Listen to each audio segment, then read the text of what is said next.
नमस्कार, आपका स्वागत है हमारे आज के इस वीडियो में जहाँ पर हम देखने जा रहे हैं अर्धवार्षिक मूल्यांकन 2023-24 का पूरा अंग्रेजी का पेपर। जी हाँ स्टूडेंट्स, आज के इस वीडियो में मैंने आपके लिए कक्षा 8वीं का अंग्रेजी का पेपर पूरा का पूरा लेके आ चुका हूँ, जो कि आपको कल के एग्जाम में देखने को मिलेगा।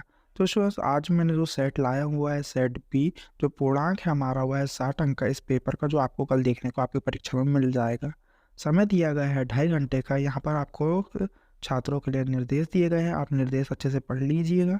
सो स्टूडेंट्स, यहाँ से आपके मल्टीपल चॉइस क्वेश्चन यानी कि बहुविकल्पीय प्रश्न चालू होते हैं। मैं एक एक करके सारे प्रश्न आपको पढ़ के बताऊंगा, सबके सॉल्यूशन और सब क्वेश्चन समझाने की कोशिश करूंगा। आपको मैं आगे बता दूंगा वीडियो के कैसे आप इस पूरे पेपर का पीडीएफ डाउनलोड कर सकते हैं। तो आपको बिल्कुल शुरू से लेकर अंत तक यह वीडियो देखते हुए चलना है। आपको वीडियो पसंद आए तो वीडियो को लाइक जरूर कीजिएगा। तो स्टूडेंट्स, कुछ इस प्रकार से आपको इंस्ट्रक्शन दिए गए। Choose and write the correct option, each question carries 1 marks. हर एक क्या बोलते हैं, हर एक ऑप्शन दिए गए हैं आपको, उनमें से एक राइट ऑप्शन है, उसे चूज करके आपको लिखना है। हर एक क्वेश्चन के लिए आपको 1 मार्क मिलेगा। क्वेश्चन नंबर 1 दिए गए, टू चेंज और failure into success we should.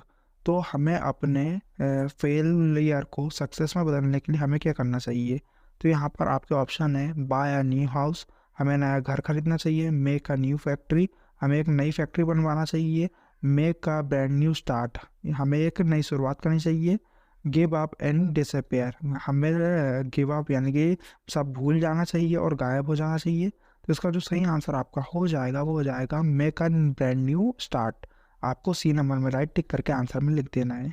फिर यहाँ पर क्वेश्चन नंबर 2 दिए गए हैं, they would cutter show a monkey, a tiger, a snake, a jeweller when he peeped into the whole well river pond।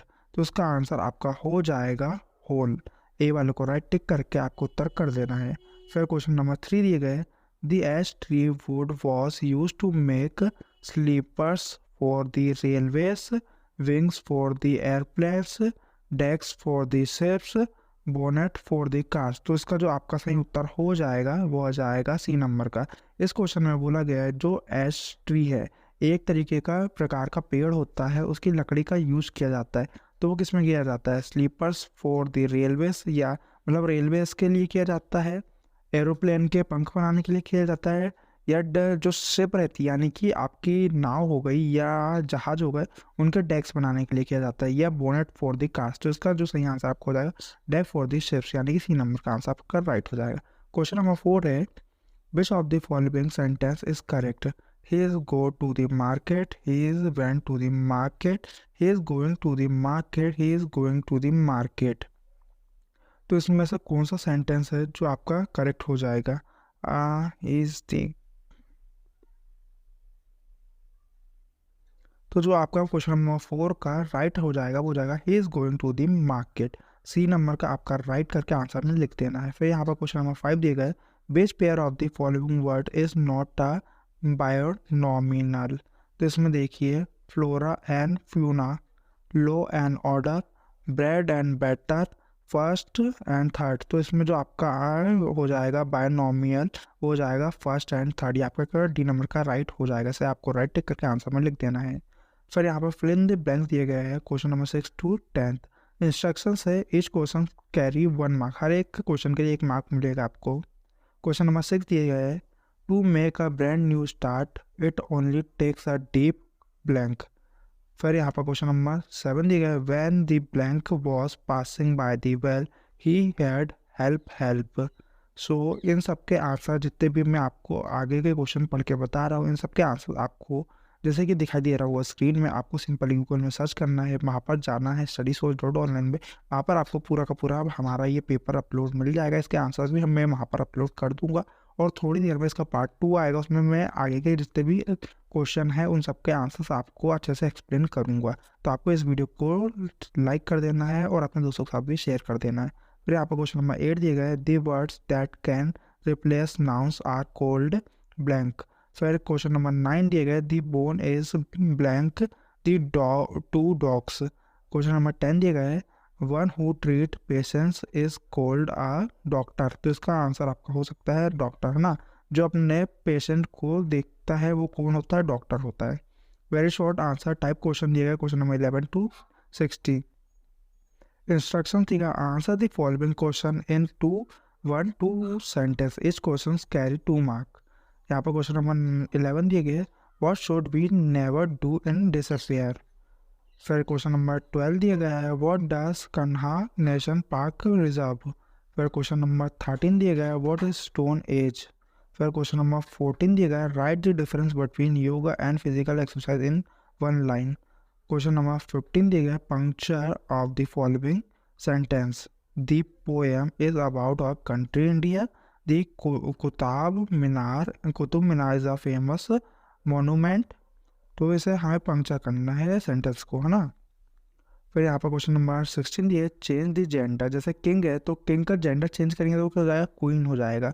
Poet दिया गया है, पोएट का जेंडर हम चेंज करेंगे तो वो क्या हो जाएगा, पोएटेस। फिर यहाँ पर शॉर्ट आंसर टाइप क्वेश्चन हो जाएगी क्वेश्चन नंबर 70 to 22। हम देखते हैं शॉर्ट आंसर टाइप क्वेश्चन के क्वेश्चन। यहाँ पर क्वेश्चन नंबर 70 दिया गया है what moral do you get from the poem another chance. फिर क्वेश्चन नंबर 80 दिया गया है what did the villagers request the axe man and why. फिर क्वेश्चन नंबर 90 दिया गया how did the parents nature influence Mohan. Question number 20 दिया explain the importance of Madhya Pradesh during Maurya era. Question number 21 दिया है do us direct Mona was taking her breakfast change into negative. तो आपको करना है इसको नेगेटिव में चेंज कर देना है। तो क्या कर सकते हैं आप, Mona was not taking her breakfast, तो यहाँ पर क्या करना है वॉज नॉट, यानी कि नॉट लगा देना आपको। क्या है, मोना ने ब्रेकफास्ट नहीं खाई, Mona was taking her breakfast, Mona was not taking her breakfast हो जाएगा इसका आंसर। क्वेश्चन नंबर 2 है are you serious about your exam change into affirmative, है ना। तो इसको एफर्मेटिव में चेंज कर देना आपको। We tried our best change into interrogative, we are trying our best, ये आपका कुछ आएगा आंसर हो जाएगा क्योंकि इंट्रोगेटिव में आपको इसका चेंज कर देना है। डूअर्स डायरेक्ट फिर से ही देखेंगे हम, right the एंटोनियम्स of the following words often win, है ना। तो इनको क्या करना है एंटोनियम्स, यानी कि आपको विलोम शब्द बताना है ऑफन और विन का। तो ऑफन का बार बार होता है हिंदी में, मतलब अब ऑफन का विलोम क्या हो जाएगा, वो विन का लूज हो जाएगा, है ना। तो ऑफन का मैं आपको बता दूंगा नेक्स्ट पार्ट में, जिसमें हम सोल्यूशन अच्छे से डिस्कस करेंगे और एक्सप्लेन करेंगे। क्वेश्चन नंबर 2 दिया गया right the following words in the order in which they appear in a dictionary, beautiful, attraction, administrator, abundance, है ना। तो इसमें क्या बोला गया है write the following words in the order in which they appear in a dictionary. तो इन्हें क्या करना है एक लाइन से लगाना है। अब डिक्शनरी में कैसे रहता है मैं आपको थोड़ा समझाता हूँ। तो डिक्शनरी में क्या रहता है, एक अल्फ़ाबेटिकल लाइन से सारे के सारे वर्ड अरेंज होते हैं। जैसे कि ए है तो सबसे पहले ए के पूरे वर्ड आ जाएंगे डिक्शनरी में, बी है तो बी के पूरे वो वर्ड आ जाएंगे डिक्शनरी में एक लाइन से। तो वैसे ही हमें यहाँ पर भी क्या करना है, इन्हें ऑर्डर में लगाना। तो सबसे पहले अबंडेंस आ जाएगा, फिर एडमिनिस्ट्रेटेड आ जाएगा, फिर अट्रैक्शन आ जाएगा, फिर ब्यूटीफुल आ जाएगा। या क्या हो जाएंगे आपके आंसर हो जाएंगे। क्वेश्चन नंबर 3 दिया गया pick out the silent letter in the following words knife Wednesday. तो इनमें से पिक करना हमें कि कौन सा जो साइलेंट वर्ड है वो है, मतलब कि जिसे बोला नहीं जा रहा है बट वो इनके स्पेलिंग में आता है। जैसे कि के इसमें साइलेंट वर्ड हो जाएगा, फिर वेंसडे में डी साइलेंट वर्ड हो जाएगा। ये आपके हो जाएंगे आंसर हो जाएंगे। फिर लॉन्ग टाइप क्वेश्चन आ जाएंगे आपके, इंस्ट्रक्शन दिए एज क्वेश्चन कैरी 5 मार्क्स, है ना। तो यहाँ पर 5 मार्क्स का आपका लॉन्ग टर्म क्वेश्चन है। क्वेश्चन नंबर 23 दिया है read the following passage carefully and answer the question given below it. हम पूरा पैसेज अच्छे से पढ़ेंगे, इसको समझेंगे और जितने भी इनके क्वेश्चन के आंसर यहाँ पर दिखाई दे रहे हैं, वो क्वेश्चन दिखाई दे रहे हैं, इनके आंसर हम आपको अभी बताएंगे। The mother tongue is the first language that the child learn and pick up from the people around him. जो उसकी मातृभाषा रहती है कोई भी बच्चे के लिए, वो सबसे पहली भाषा रहती है उसको सीखने के लिए, उसे समझने के लिए, और वो अपने आसपास के लोगों से वही सबसे पहले सीखता है। अ foreign language is a language that one uses for a limited purpose. और जो फॉरेन लैंग्वेज यानी कि किसी दूसरी भाषा देश की भाषा को इंसान तब यूज़ करता है, बहुत ज़्यादा मतलब बहुत कम यूज़ करता है, वो भी बहुत ज़्यादा मतलब काम के लिए। दी mother tongue comes in a natural way. जो मदर टंग रहती है यानी कि मातृभाषा रहती वही तरीके से प्राकृतिक वे में प्राकृतिक ही तरीके से हम सीख लेते हैं। Whereas a foreign language is learn so that one may be able to write and speak it. वहीं पर दूसरी तरफ कोई हम दूसरे देश की भाषा है जो उसे सीखते हैं, बहुत ज़्यादा उसमें ध्यान देते हैं, मतलब उसको लिखने में और बोलने में। A language is learned with its structure, grammar and vocabulary। कोई भी भाषा को हम उसके स्ट्रक्चर, ग्रामर और वोकेबलरी से सीखते हैं। The mother tongue may have a different sentence structure। जो मदर टंग है वो उसमें बहुत ज़्यादा अलग अलग मतलब ग्रामर, वोकेबलरी उसके स्ट्रक्चर से बहुत ज़्यादा अलग हो सकती है। Often the method of translation is adoption for easy understanding of the foreign language। फिर भी हमारे पास ऐसे ट्रांसलेशन के मेथड है जो जिससे हम अलग अलग भाषाओं को समझ सकते हैं, उन्हें अडॉप्ट कर सकते हैं। This is not a good way of learning a foreign language. मगर ये एक अच्छा तरीका नहीं है किसी फॉरेन लैंग्वेज को समझने का। So instead of learning a foreign language through translation, one should learn the correct structure, grammar and vocabulary of the new language। जिससे पहले कि हम किसी लैंग्वेज को ट्रांसलेशन के ज़रिए सीखना शुरू करें, उससे अच्छा है कि उसे हम करेक्ट वे में, करेक्ट स्ट्रक्चर में उसे लर्न करें, जैसे उसकी ग्रामर को समझे, उस फॉरेन लैंग्वेज को समझे और वोकेबलरी को उसकी समझे। The exposure to a language is also an important factor in learning।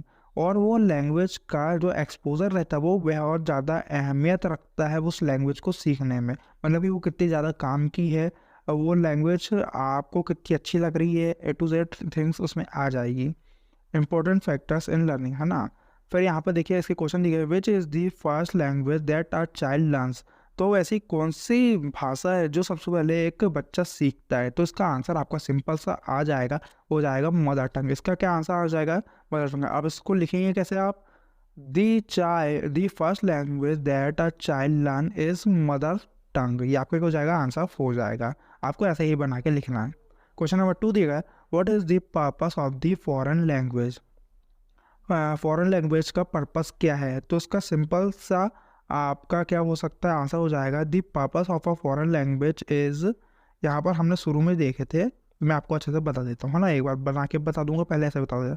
A foreign language is a language that one uses for a limited purpose.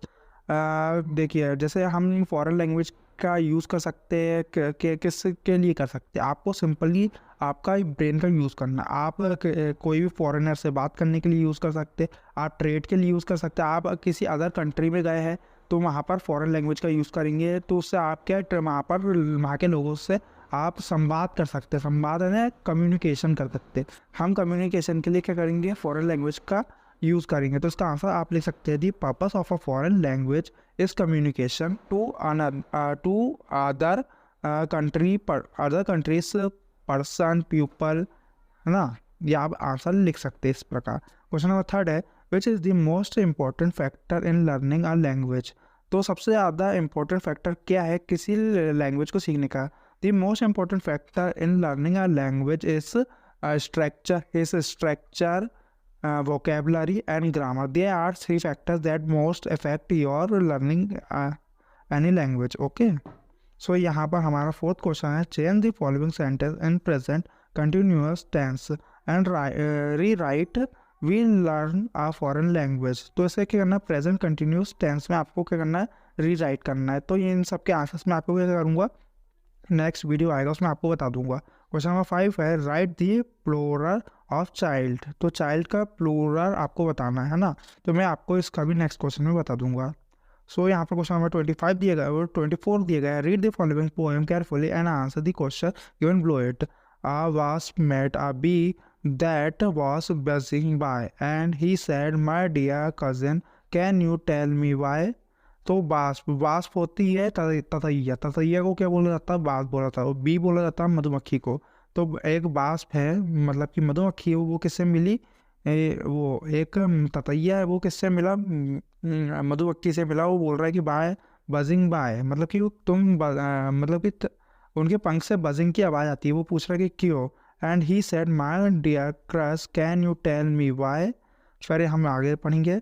You are loved so much better my people than say the be my dear cousin it's all very true but in date they would love me no better than you if I were but half as much mischief to do।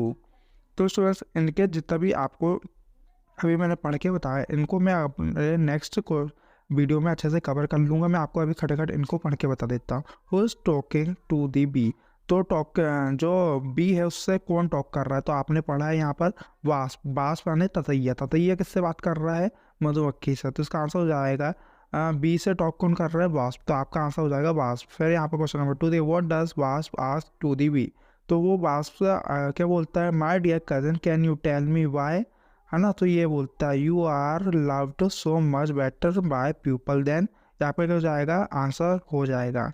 फिर यहाँ पर आ जाएगा worm do you like the bee और the wasp. तो इसमें पूछा जा रहा है किसको आप सबसे ज़्यादा पसंद करते हो, एक बी को या वास्प को। मतलब आप मधुमक्खी को ज़्यादा पसंद करते हो, एक ततैया को ज़्यादा पसंद करते हो। इसमें आप अपने मन से आंसर बता सकते हैं। आप ततैया पसंद करते हैं तो यहाँ पर आप वास्प लिख सकते हैं, और आप मधुमक्खी पसंद करते हैं तो यहाँ पर बी लिख सकते हैं। फिर डी क्वेश्चन दिया है write the past form of the verb bill, तो इसका पास्ट फॉर्म लिखना है बिल का, है ना। तो डू हो सकता है डू। अब मैं इसका आंसर आपको बता दूंगा जितने भी ग्रामर का आंसर है नेक्स्ट वीडियो में। फिर ई वाला है write the opposite word of false, false का अपोजिट हो जाएगा ट्रू, ये आपका हो जाएगा, आंसर हो जाएगा। क्वेश्चन नंबर 25 दिया गया है you are Sumit a student of class 8 write an application to the headmaster of your school requesting him to issue you an English grammar book from the book bank. तो आप क्या सुमित है, आप क्लास 8 में पढ़ रहे हैं, आप अपने हेडमास्टर को क्या लिख रहे हैं, एक एप्लीकेशन लिख रहे हैं जिसमें आप उनसे रिक्वेस्ट कर रहे हैं आपको एक इंग्लिश ग्रामर की बुक चाहिए आप बुक बैंक से। तो उसके लिए इशू करवाने के लिए आप एक रिक्वेस्ट कर रहे हैं उनको एप्लीकेशन के तौर पे। क्वेश्चन नंबर 26 ये right a paragraph on conversation of forest using the words of giving blow forest essential air carbon dioxide trees oxygen floats और सॉइल इरोजन रूट्स। ये आप सबके क्या है जितने भी पॉइंट दिए इनको ध्यान में रखते हुए आपको एक पैराग्राफ लिखना है किसमें कन्वर्जन ऑफ फॉरेस्ट, यानी कन्वर्जन यानी कटता है जो भी होता है उसके खिलाफ आपको एक लिखना है पैराग्राफ। तो यही था आपका पूरा का पूरा पेपर। मैं उम्मीद करता हूँ कि आपको वीडियो पसंद आया। अगर आपके वो पूरा पेपर डाउनलोड करना है तो आपको सिंपली studysource.online में जाना है। वहाँ पर ये पूरा का पूरा पेपर मैंने डाल के रखा, आप वहाँ से ईजिली डाउनलोड कर सकते हो और आंसर भी मैं वहाँ पर अपलोड करते जाऊँगा, तो आपको चेक भी करते जाना है। तो मैं मिलता हूँ आपसे किसी और वीडियो में।